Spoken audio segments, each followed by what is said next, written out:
Hey guys, subscribe for daily content. And if you're shopping for gear, make sure you check out the description for the newest items at some of the very best online retailers.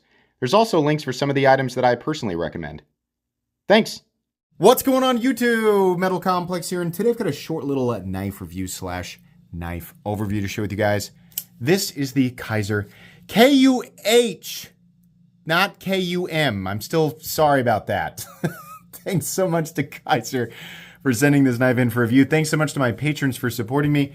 And please make sure to follow me on Instagram at metal_complex. This knife is available. It is not horrifically expensive, so I'll link it right down below. It does help my channel when you use those links, but that's entirely up to you. This knife was designed by two gentlemen, Bryce Markle Amaral, and I'm so sorry if I mispronounced your name there, and then also Roman Worthy. I am unfamiliar with these two, but that's who designed it, and I wanted to make sure you guys knew before I proceeded here. Let's go ahead and get a measurement of this knife. Overall length of the KUH coming in at, well, to the butt of the knife, it's 7 1/4. To the back of the lanyard loop, 7 1/2. Blade length, 3 1/8. Cutting edge, 2.85 inches. How about some size comparisons? Any custom scales you see in this section can be found in the description under Original Goat and others. So up against the AD10 and the AD20.5, you can see here, it's much closer to the size of the AD20.5. It's just much more narrow. How about up against the Spyderco PM2 and the Spyderco Para 3? Once again, definitely going to be closer to the smaller example here. And then finally, let's put it up against the Benchmade Griptilian, or in this case, the Ritter Hogue and the Hogue Deca. Again, it's about the same sort of height as the Deca blade. How's the action? It's good. It's got a rear flipper, pretty low profile. It's got a little front flipper, that works. It's got thumb studs, those work too. None of them are extremely satisfying or extremely comfortable, but they all work pretty well. You can even use the button, right? Is that a button lock? Don't you have to test those? Yeah. Why don't you test all locks? I'll tell you why. Because I don't see nearly as many failure examples with other types of locks. Nowhere near as many as I do button locks. But there are certain companies that seem to always do button locks better, right? So let's test this real quick. Yeah, unfortunately, that one didn't work. And you know, I was about to say Kizer is usually one of the companies that does this really well. I'm going to try and approach this. I went right to about medium. Yeah, this doesn't take very much. And this is why, because it takes quite a bit more force to disengage something like a compression lock, right? The scales on this guy will fail before the Able lock does, right? Same thing there. How about something like just like a liner lock, right? Here's the Rat. I gave that one some extra, right? That's the reason, because it's like a lot of companies have figured, there's so many different companies. That's 3 different brands, 3 different locks right there. And those locks don't have the same all-encompassing failure rate. Button locks in general, from a wide range of different companies. You know, I'm going to finish this review, but I'm going to suggest something. Remet created this, you know, but it's, well, they didn't create it. It's the same idea as like the Smock from Spyderco. It's a liner operated button lock. And Remet did something similar, and theirs worked and it locked up really well. It just wasn't very, you know, it wasn't horribly smooth. And everybody said, oh, it's because it's a D10, it's a better system, but like you're judging it for the action, the poor action is it's gotta be one or the other. And Remet said, no, we'll just fix it. And they did. And then we got a lock that locked up safely. You got to use the button, and it had great action. And I gave that knife a redemption. That knife is a $50 knife. It's great. I'm not super duper excited about button locks in general. And again, you know, people always give me the same argument. Well, what natural circumstance you're going to find yourself in where you're going to be applying that much pressure to the spine? Not many, but that's why I don't give it too many whacks. This is a plastic table with vinyl upholstery on it, and it might look like I'm giving it some sort of Kamehameha forced blast against the spine, but I'm not. I'm not hitting it hardly at all. There are some situations where if you jam the blade into something, using it like you normally would, and you're trying to wiggle it back out, the back and forth pressure does create, in some situations, just enough pressure to disengage the blade And what you're rolling the dice on, right, when you're telling me or anybody else or yourself, right, what natural circumstance, what you're doing there is rolling the dice using a knife like this that might fold up on your hands. Now, technically, any knife that folds could, but in my experience, and I'm not trying to toot my own horn, but I have a lot of experience. If there's 4,000 uploads on this channel, I handle a lot of stuff. In my experience, manual plunge lock knives seem to be the ones that are the trickiest in terms of getting the geometry correct. So yeah, I think a lot of these companies that are kind of following suit with this is a very long-term button lock craze, right? And I mean, even really expensive button locks like the ProTech Malibu, even some of those fail. I think the idea of operating the lock with a button is fine, but I think what locks the blade out maybe should be looked into. I mean, obviously there are companies who have figured out how to just do a liner lock operated or a button operated liner lock, and those seem to be much safer. So yeah, I'm probably going to keep testing these button lock things with just some light. I mean, you listen, 1,000 people could tell me that it's an unnecessary or overkill test, and I will look you dead in the eyes and I will still do this test. So if you don't like it and it makes you fussy, you go right ahead and do your worst. On this channel, I'm definitely going to keep doing these light spine whack tests, right? I don't want to give that much more in my close-up. I'm going to do that because I want people to see what could happen, right? During what I consider to be a normal usage parameter. So, it's too bad about the lock though. You know what? It feels solid. No, I'm wrong. There's a little bit of up and down play as well. That could be from me smoking it, but usually that's an indication of slip, right? It's lock slip, geometry slip. Carry profile. Thickness up against the Spyderco Para 3, it's about the same. Length and height up against the PM2 and Para 3. Yeah, it's not quite as, well, honestly, it's about the same overall length, maybe a little longer, including the lanyard loop, nowhere near as tall. Honestly, in and out of the pocket, this thing was just fine. I didn't really have a problem with it. It's not so big that it's going to weigh you down, not by any means, and it's not small enough that you'll forget about it. It's a good carry size, right? My pocket carry experience with this knife was good. Let's go ahead and weigh it. What are we looking at for materials? Micarta, actually a really nice looking dark gray micarta with a black 154 cm blade. Where does it say? Right there, 154 cm. Black liners that have been milled out for weight reduction. And they're also steel. So, weight, 3.07 ounces. Not bad. Pretty good ratios, honestly. Let's go ahead and do a hardware check. I'm going to get out my tools. As per usual, my tools are very inexpensive and very recommendable. You can find them right down in the section of my description that talks about the tools I use on this channel.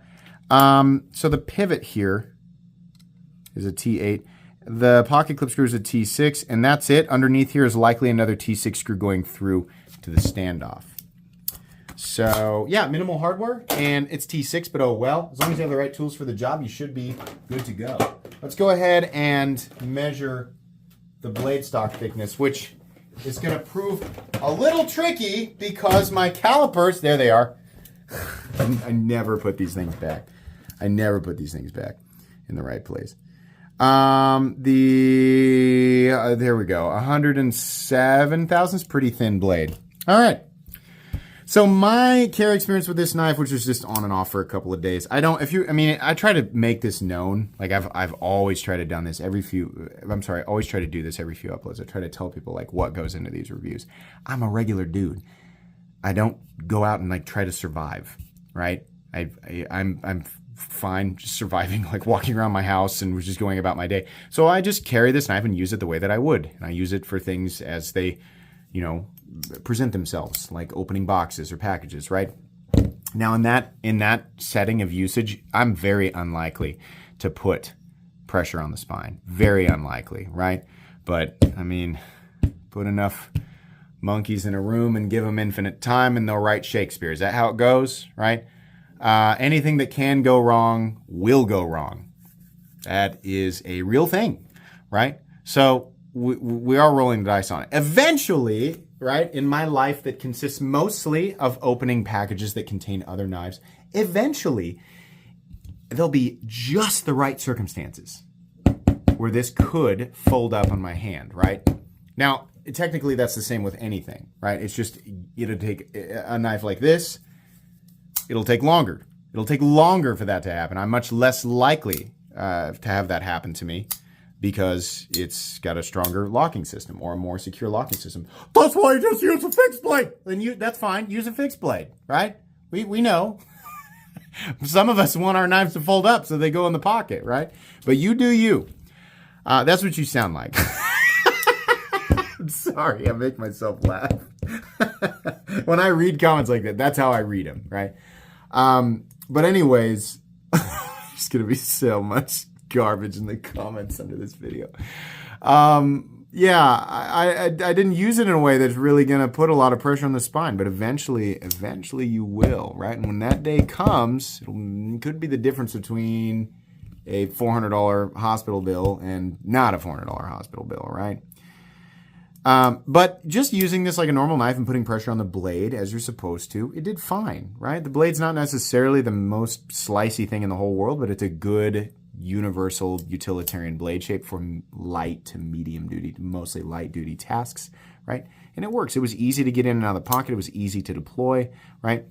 It's kind of like a rectangle with it. That's exactly what it is a rectangle with a cutout here. It's all right. You can choke up, right? So not the, the least comfortable thing I've ever held on to, but it's fine.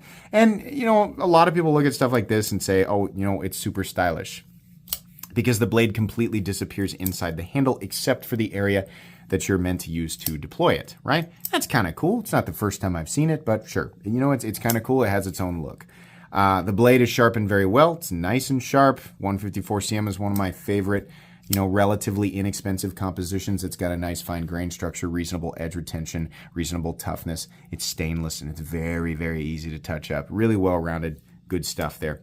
Thumb studs, they're okay. It's like I said, reasonably comfortable, not the most comfortable thing in the whole world. Same with the flipper tab and the front flipper. I would say my least favorite way to deploy this is by front flipping and then flipping, and then definitely the most comfortable way to deploy it, in my opinion, is using the thumb studs.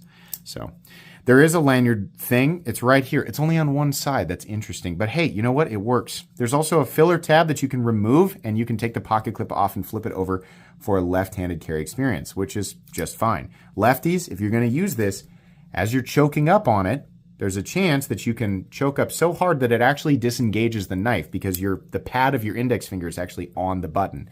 That's an issue there with right-handed button lock knives that have positions for the pocket clip to be mounted in a left-handed position. When you choke up on these things, if they have choke up positions, you put that pad right on the button. If you're right-handed, not really, because your finger just sort of ends right here and the button's just fine. Same way within the standard grip, right? Your fingers just, for the most part, stay off of that button. So much less likely. Just wanted to point that out.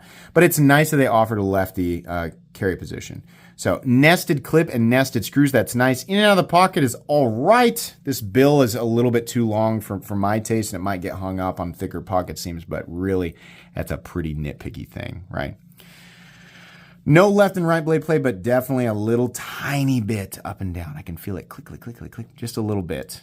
Just slight button stick, which usually is a good sign that the geometry is good, but in this case, no, right? No pivot lash, nice and consistent in here. This runs on bearings, and the plunge lock itself is acting as the detent. It's okay. It's a little bit, it's got kind of a long, right? Almost like it almost feels like magnetic. It feels like maybe the event horizon on a on the rounded tang of a folding knife that utilizes a crossbar lock, right?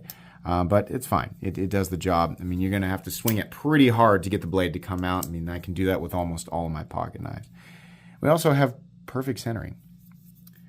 Not a bad design. I mean, not a super memorable design, but not a bad design at all. It'll work outside of the fact that you are going to be risking the lock disengaging during normal use.